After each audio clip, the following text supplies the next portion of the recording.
Hi there, this is a quick introduction to searching the database ERIC.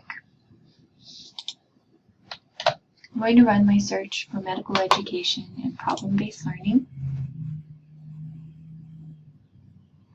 And from here, I can narrow my results by using the facets in the left-hand column. So I can limit to peer-reviewed articles, the type of resource that I want to look at, publication date, and even who the target audience is.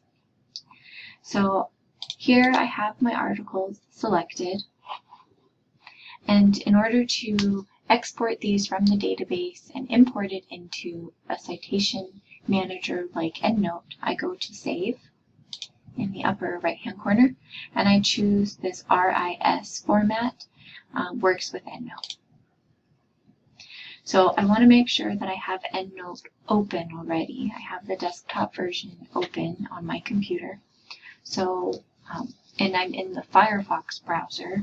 So when I go to Continue,